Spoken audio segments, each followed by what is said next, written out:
Vote মিটতেই ১০০ দিনের কাজের জোর মুখ্যমন্ত্রীর। ৫০ দিন কাজের লক্ষ্যমাত্রা ধার্য করেছে সরকার। লক্ষ্যমাত্রা পূরণে কাজ শুরু করতে নির্দেশ নবান্নের। দ্রুত কাজ শুরু করার নির্দেশ দিয়েছেন মমতা বন্দ্যোপাধ্যায়। ডিসেম্বর জানুয়ারির মধ্যে সিংহভাগ কাজ যাতে শেষ হয়ে যায় সেই নির্দেশ দিয়েছেন মুখ্যমন্ত্রী, এবং মুখ্যমন্ত্রীর নির্দেশ পেয়েই তৎপরতা পঞ্চায়েত দফতরে। আরও আপডেট নেব ১০০ দিনের কাজ নিয়ে এবং পঞ্চায়েত দপ্তরের তৎপরতা নিয়ে। সুতপা রয়েছেন আমাদের সঙ্গে। সুতপা,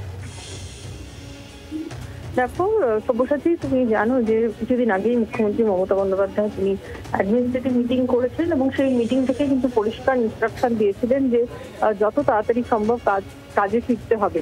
তুমি জানো যে ১০০ দিনের কাজের জন্য রাজ্য সরকার ৫০ দিন ধার্য করেছে এবং সেই ৫০ দিনের যে কাজ, অর্থাৎ নতুন করে যে ১০০ দিনের কাজ শুরু করতে বলা হয়েছে, সেই কাজ অনেকটাই ব্যাহত হয়েছে লোকসভা নির্বাচনের জন্য। কারণ এপ্রিল মাস থেকে নতুন আর্থিক বছর শুরু হলেও সেরকম ভাবে কাজ শুরু করা যায়নি। সেই কারণেই পঞ্চায়েত দপ্তরকে তিনি ইনস্ট্রাকশন দিয়েছেন অ্যাজ আর্লি অ্যাজ পসিবল, অর্থাৎ যত দ্রুত সম্ভব এই কাজ শুরু করতে হবে।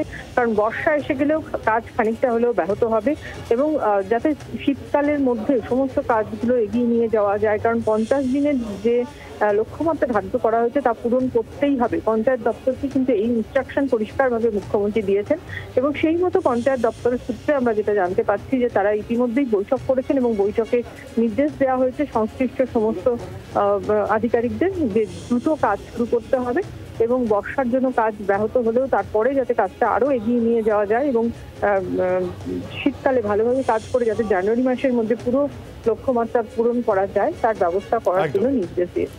অনেক ধন্যবাদ সুতপা।